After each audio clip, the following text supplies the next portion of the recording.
Bem-vindos! Nosso assunto hoje é um livro que tem uma história de milênios. Olha só, o livro começou oral, depois foi escrito numa língua, o hebraico. Mais tarde foi ampliado, traduzido e disseminado noutra língua, o grego. Multiplicou-se em milhares de manuscritos, nenhum igual a outro, com diferentes detalhes a cada nova cópia, até chegar mais tarde ao latim. Quando Johannes Gutenberg inventou a prensa, aí cópias impressas se popularizaram em várias línguas. E ainda hoje se discute qual a melhor tradução. Para complicar as coisas, um pouquinho mais ainda, é um livro sagrado. Para as três grandes religiões monoteístas, o povo do livro. Na teologia cristã, a palavra de Deus pode ser a voz que Adão e Eva ouviam no jardim, pode ser os conselhos que os profetas transmitiam, até as mensagens que alguns recebem em sonhos ou no coração, ou mesmo pelos ouvidos.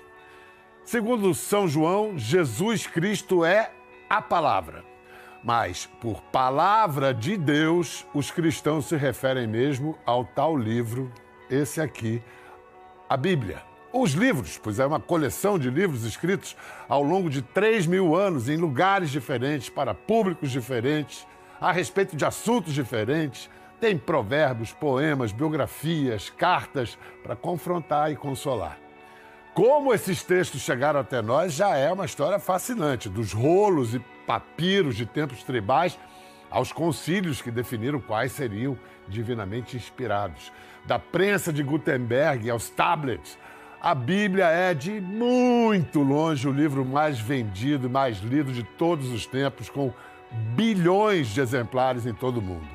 Um assunto apaixonante tanto para os que acreditam que ela é a palavra de Deus, quanto para os que querem entender um dos elementos fundadores do que chamamos de civilização ocidental. Para conversar a respeito da Bíblia, seu sentido, aplicações, versões e traduções, temos a alegria de receber os pastores Luiz Saião e Israel Belo de Azevedo. Eu estava me perguntando se você viria de chapéu ou sem chapéu. Pois é, prazer grande. Bem-vindo, pastor, por favor. Muito obrigado. Bem-vindo, pastor Israel. Obrigado. Tudo bem? Muitíssimo. Temos amigos em comum, né? Quem me falou muito bem de você foi o Mauri, o meu líder. Se encantou contigo. Bom pra mim, né? Bom pra ele também, eu diria, hein? Vem cá, que encrenca, né? Porque eu fiquei pensando, um sujeito que se avora a traduzir um livro de autor vivo, escrito em língua viva, já tem um monte de casca de banana no caminho, imagina isso. O pessoal é maluco, né? É? Pra fazer esse tipo de coisa, já viu que não bate bem da cabeça, não. Ou bate bem demais, né? Tava pensando, esse aqui não é um papo cabeça, esse é um papo alma, um papo coração. É verdade. Vocês que estudam, traduzem, dedicam a vida a interpretar e aplicar a Bíblia, conseguem resumir numa frase o que é a Bíblia? Um livro de raríssima beleza e absoluta profundidade, tratando de todos os temas da nossa vida, de um modo que quem por ela se basear vai se dar bem. Acrescenta?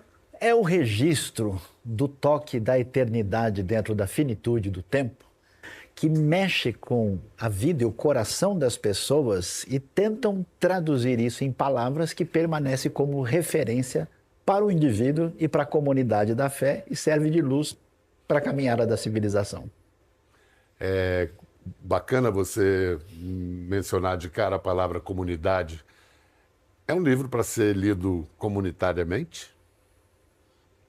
Ela foi escrita para ser ouvida. Logo, já está presente a ideia da comunidade, não é? Embora possamos lê-la no plano pessoal, privado, com muita riqueza. Mas a sonoridade, se podemos dizer assim, tem no seu âmbito a ideia de que tem alguém ouvindo. Acho que eu estou falando com milhões e milhões de leitores da Bíblia e aposto que muita gente não para pensar, esse livro não foi escrito em português. Longe disso, foi traduzido, quer dizer, é bom a gente poder pensar sobre isso, mesmo para quem tem fé e para quem não tem. Vamos lá, Saião e Jael são pastores, eles próprios são tradutores da Bíblia. Saião é linguista, hebraísta, que quer dizer especialista em hebraico. Trabalhou em algumas traduções importantíssimas, como essa aqui, a Nova Versão Internacional, a Almeida, século XXI, a consagrada tradução de 17, século XVII. Inicialmente, isso, sim. Né? E a Mensagem, que é a chamada paráfrase, é uma coloquialização da Bíblia, uma espécie de Bíblia traduzida e já explicada. Israel está lançando uma tradução, paráfrase coloquializada da Bíblia em 6 volumes. Bíblia, o prazer da palavra. Os evangelhos e 2 livros já foram lançados. A primeira parte são os evangelhos, a segunda parte vai do livro de Atos até Apocalipse. E agora, em breve, nas melhores casas do ramo, os poéticos. Os Salmos, Provérbios, Eclesiastes, o Cântico dos Cânticos. Jó. Oh, meu Deus, isso é tão bonito. Demais. O Cântico dos Cânticos é um poema erótico, né? Inclusive, teve muitos problemas para entrar na lista dos livros, né? Que livro é esse? Que fala do amor entre homem e mulher, estranho. Com detalhes. Isso. Daqui a pouco a gente vai ouvir o Frederico Lourenço, que é muito importante nessa questão da tradução. Pela primeira vez, um português está traduzindo diretamente da Septuaginta, a Bíblia em grego. E ele me dizia, ali no cântico está escrito assim, a tradução consagrada é tu és negra, mas és linda. E era, tu és negra e és linda. Não era mais. Então, depois olha como é que uma tradução pode... Vamos ver como é que você parafraseou aí o cântico. Vejam a beleza da minha pele negra. Sou linda como uma cabana colorida no deserto. Sou bela como a vidraça de um edifício imponente. Estou um pouco maltratada pelo sol do meio-dia, porque meus irmãos me obrigaram a guardar terras que não me pertenciam. Fugi, quebrei a regra. E continua. Uau! Olha, não li, mas já percebi que você gosta de poesia e quer manter o espírito poético do poema. Vamos lá. A modernização do texto não é um trabalho feito sem controvérsia. Vocês sabem disso. A tradução mais usada no Brasil é considerada a mais conservadora, essa de Almeida. João Ferreira de Almeida traduziu no século XVII e, segundo o que eu tenho aqui de dados, 70% do mercado brasileiro lê a Bíblia pela tradução da Almeida. Apesar que são versões diferentes, tem vários Almeidas distintas, revisadas. Mas, digamos basicamente. A estrutura agora, é a mesma. Se você pensar numa tradução tão antiga, num Brasil que é um país com sérios problemas de leitura e interpretação de texto, o brasileiro tem acesso ao sentido da Bíblia ou ele pode cair presa ingênua de mitificadores oportunistas? Olha, o desafio de traduzir o texto, a gente tem que entender que você está falando de uma cultura milenar, diversificada. Você mencionou hebraico, na verdade tem hebraicos, tem aramaico, tem gregos.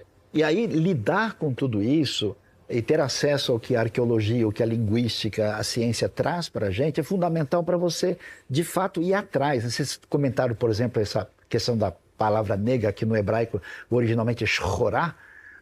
Por que ficou com uma outra interpretação? Porque ela teve um viés europeu na leitura. E aí, o que a gente vai descobrir nesse cenário é que, de fato, se a gente não entende esse cenário e não traz uma tradução que é pertinente à intenção original do autor, claro que isso pode cair na mão de gente de mau direcionamento consciente ou inconsciente para trabalhar com a fé da maneira indevida, com certeza. Pastor, uma das grandes renovações que o crescimento evangélico trouxe para a sociedade brasileira, para muitos, a Bíblia foi o primeiro livro. A primeira geração de uma família que adquiriu o hábito da leitura pela Bíblia.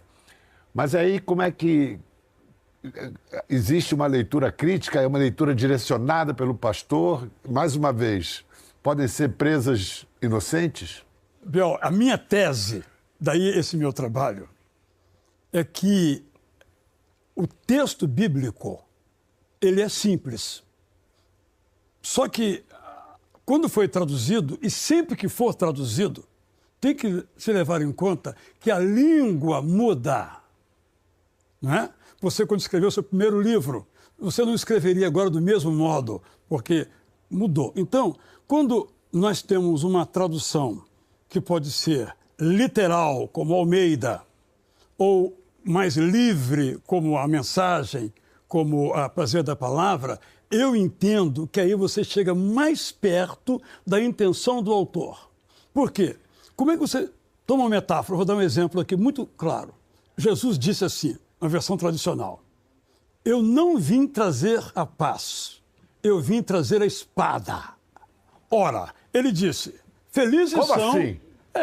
Ele disse, felizes são os que promovem a paz. E agora ele veio trazer a espada.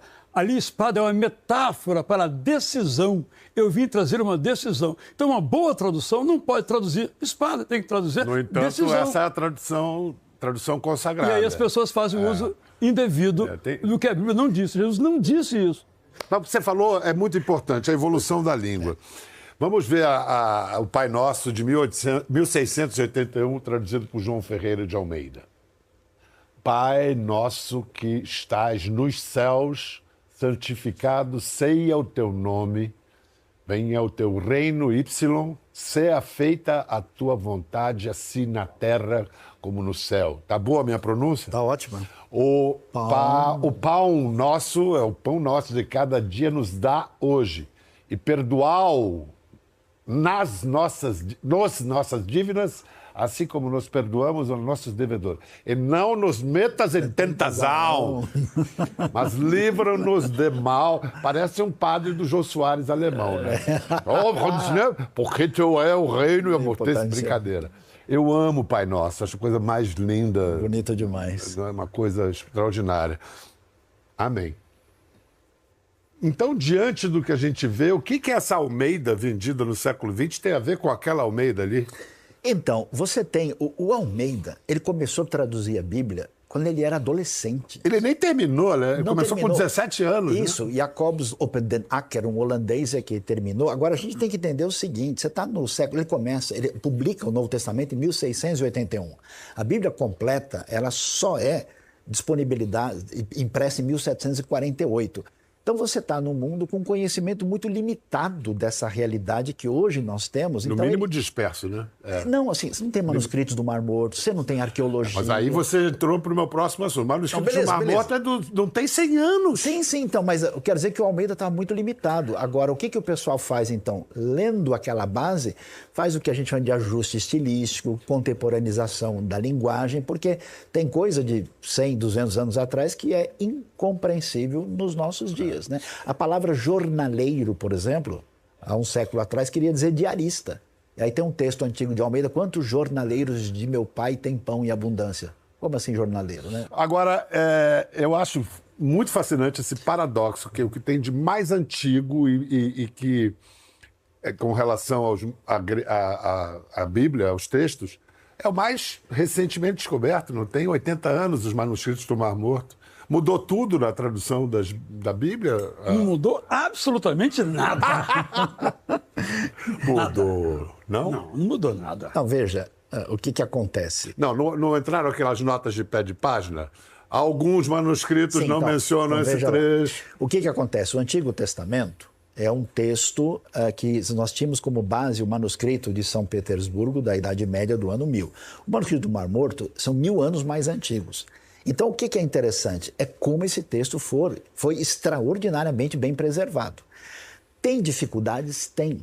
Porque até as letras hebraicas são semelhantes. Então, você tem alguns lugares onde o pessoal diz, olha, os manuscritos do Mar Morto, comparado com os outros, dizem isso. Então, há elementos em que a gente pode aprimorar o que é mais original. Agora, mas a essência... no fundamental, então, às vezes você tem uma coisa tipo assim, que tipo de animal estava aqui? Qual que é o sentido dessa palavra? Porque, além disso, tem as outras pesquisas que aprimoram. Então, hoje, a gente tem condição de chegar muito mais perto do texto do que anteriormente. Mal comparando, você que é um médico atualizado, Ou um médico que Do século clinica XVII. do século XVIII. Você quer um cara, né? Não vai entregar sua vida para o cara que estudou há 500 anos, nunca mais estudou. De tal modo, mas são coisas muito pequenas. As diferenças, o Sayão é especialista nisso, são muito pequenas. Um está Cristo Jesus, outro está Jesus Cristo. Zero de diferença. Pelo processo de produção, o copista, ele ouvia, ia registrando. Era uma ciência, era uma tecnologia altamente desenvolvida para aquela época, né? Então, eu falei há pouco do Frederico Lourenço. Desde 2016, a comunidade de tradutores lusófonos está de olho no trabalho dele. Ele é um baita professor de estudos clássicos da Universidade de Coimbra, já tinha traduzido Homero, Eurípides, e partiu para a primeira tradução em português da Septuaginta, que é a primeira, a Bíblia grega. Vamos lá, a Companhia das Letras já lançou os Evangelhos, Apóstolos, Epístolas e Apocalipse, os livros proféticos e agora o último lançamento, os livros sapienciais, traduzidos pelo Frederico Lourenço. Vamos ouvir o próprio Lourenço explicar as suas intenções. A minha intenção é de dar às pessoas uma possibilidade, com a minha introdução, de verem como é que, noutro contexto, que não o contexto do culto, da igreja, da missa, das religiões cristãs, das várias, como é que, noutro contexto mais académico, podemos olhar para estes livros? Como é que nós podemos olhar para as epístolas de São Paulo, não é? Vendo a problemática que está inerente a essas epístolas, a problemática da autoria, por exemplo, o facto de não se reconhecer internacionalmente hoje que todos os textos atribuídos a Paulo no Novo Testamento foram escritos por ele. Muitos deles são, enfim, diríamos, falsificações de pessoas que se aproveitaram do nome dele para escrever textos parecidos com os textos que ele escreveu, mas que ele não escreveu. Você acha que é razoável, alcançável, querer fazer uma tradução neutra da Bíblia? Uma tradução ateia da Bíblia? Se é um ser humano que faz, sempre será um trabalho humano. Até agora, a inteligência artificial, que eu saiba, não traduziu a Bíblia. Mas ela também, nesse sentido, seria humana. Seria a né? mesma coisa.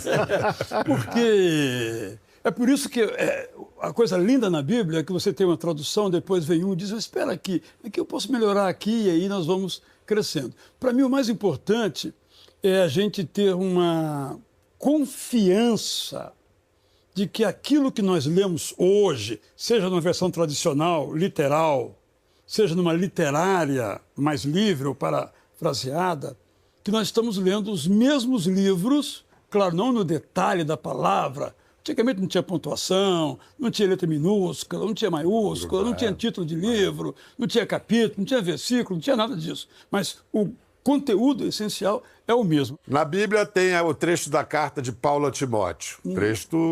Trecho explosivo. Não permito que a mulher ensine, nem use de autoridade sobre o marido, mas que esteja em sujeição, disse Paulo a Timóteo. Israel tomou liberdades na tradução e disse assim: não me incomodo que as mulheres ensinem, desde que não pretendo subjugar os homens. Isso é uma tradução ou é uma interpretação? É uma tradução. Gastei anos só nesse versículo. Li inúmeros livros. Pesquisei profundamente. Desculpe a falta de modéstia. Não, eu estou te provocando para você, para isso mesmo. E concluí que ou algumas cartas de Paulo, até o Lourenço mencionou isso, não são de Paulo, porque o que ele diz está em contradição com o outro Paulo, é um caminho que eu não aceito, não é a minha perspectiva. Eu acho que todo o Corpus Paulino. conjunto das cartas de Paulo é de Paulo, em épocas diferentes da vida dele, num espaço aí de aproximadamente 20 anos ou 25 anos. Então, ele não se contradiz. Uma pessoa não pode se contradizer. Ele coloca as mulheres lá no alto. Você pode ver as cartas em geral, as mulheres estão no topo. E agora diz, mulher não fala na igreja? Então, aí eu fui buscando as palavras, os vários sentidos da palavra, cada palavra, e concluí que o que ele quis dizer é que ele não se importa com essa questão. Então por isso que Mas a palavra final foi de sua mulher. Certamente. E eu assinei embaixo e coloquei meu nome na capa. Agora, sua vez, ô Sayão, sua vez. Eu sou inocente. Você participou da paráfrase muito bem sucedida, a mensagem célebre no mundo inteiro, no mundo protestante. Então, vou pegar um trechinho do Canto de Maria, o Magnificat, Sim. que é um poema no original. Almeida. Então Maria disse: a minha alma engrandece ao Senhor e o meu espírito exulta em Deus, meu Salvador. A mensagem. Verso 47. Meu coração extravasa em louvor a ti, ó Senhor. Quero dançar ao som da canção do meu Salvador. É diferente para Chuchu, hein? Então, peraí, mais uma frase. Vamos lá. Em seguida. Porque deu atenção à condição humilde de sua serva. Aí eu gosto dessa paráfrase. Deus decidiu olhar para mim. Né? É bonito demais. Muito legal. A partir de agora, todas as gerações me chamam... Almeida. A partir de agora, todas as gerações me chamarão bem-aventurada, porque o poderoso fez grandes coisas para mim, o seu nome é santo. E vejam o que aconteceu.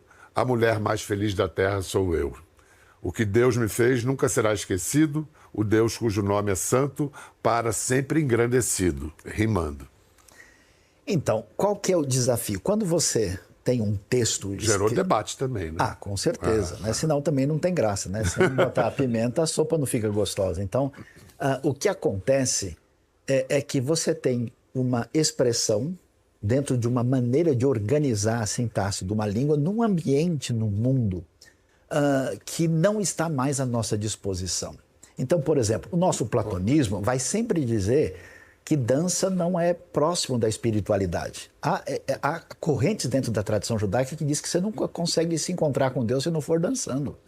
Então, quando esse texto vai falar dessa alegria da Miriam, conhecida como Maria, ele tem um elemento de efusividade, de perceber essa realidade do contexto, vamos dizer, original primeiro, e traduzir além, vamos dizer, da mecânica literal de palavras para colocar de um modo que faça sentido para nós hoje.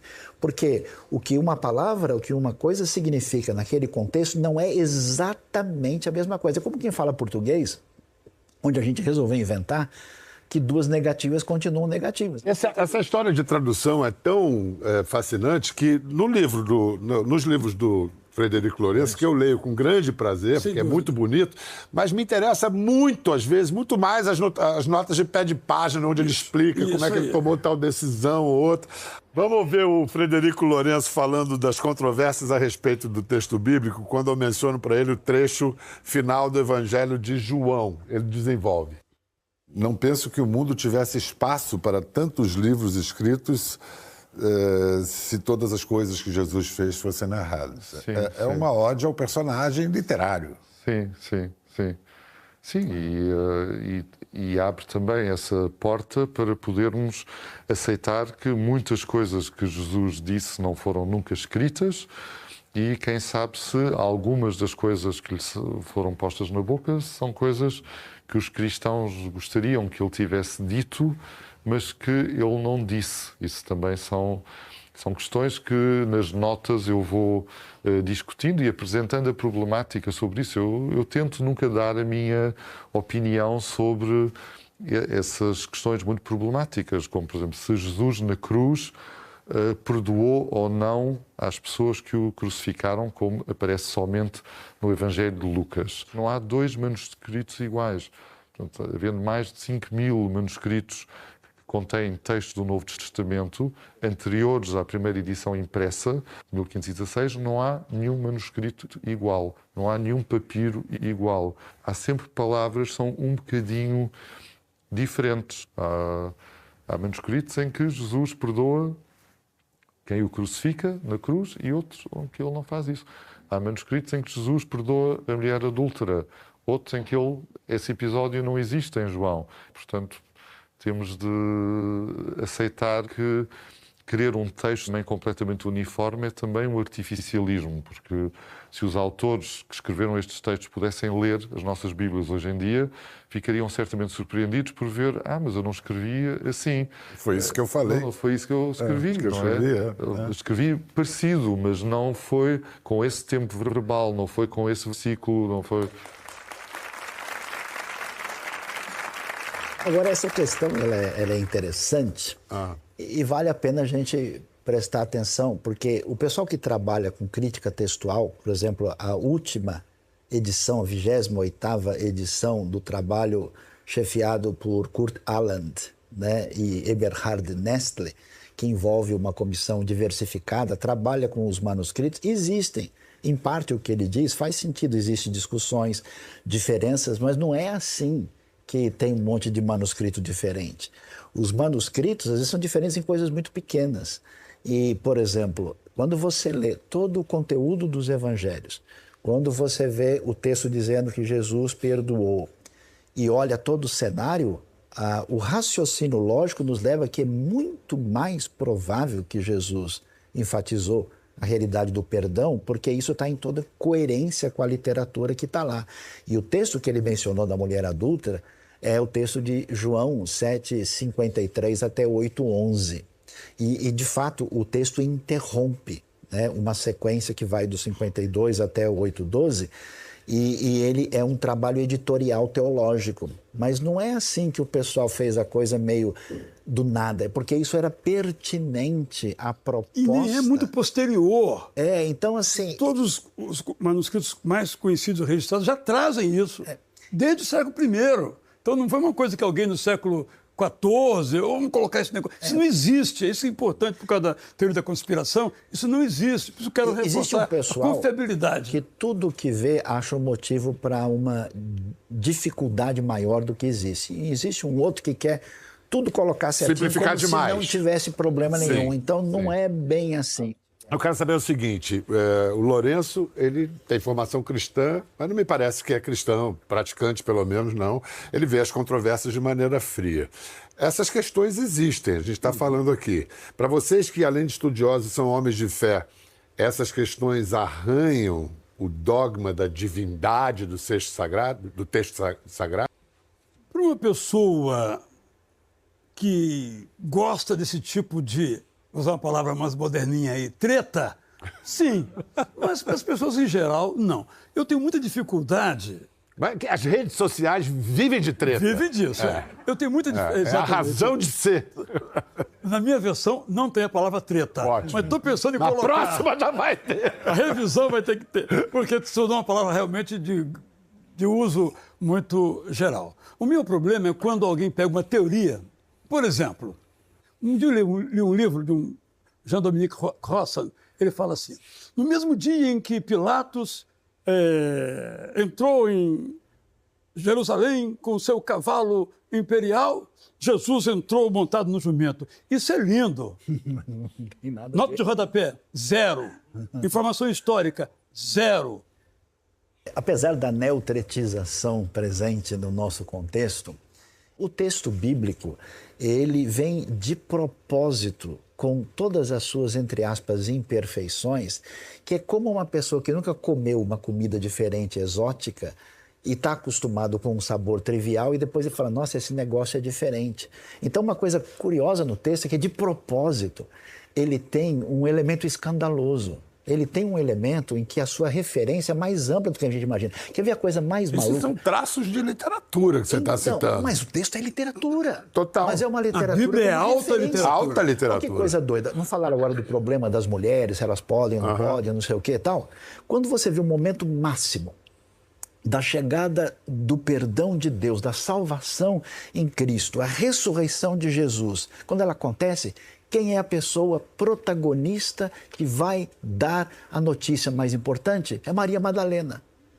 Que nós tiraríamos, hoje não, mas no passado, tiraríamos dessa lista de o que isso gente boa, né? Mostra pra gente. Se esse texto tivesse sido trabalhado, inventado e criado para produzir um tipo de apologética... Seria Maria, mãe de Jesus, né? Não, seria, Maria Madalena. De Magdala. Seria o rabino mais importante de Jerusalém. Seria um teólogo de expressão. A Bíblia não é politicamente correta, é isso que você está Exatamente. dizendo. Eu acho que Ainda bem, né? Entendeu? Como o próprio Deus se aproxima de nós em Cristo, a palavra divina se apresenta ao mesmo tempo de uma maneira que ela é referência e ela é mistério. Ela é saborosa, ela é vida. Luiz Saião, Israel Belo de Azevedo, que maravilha de conversa. Obrigado, Saião. Abraço, gente. Valeu, muito obrigado.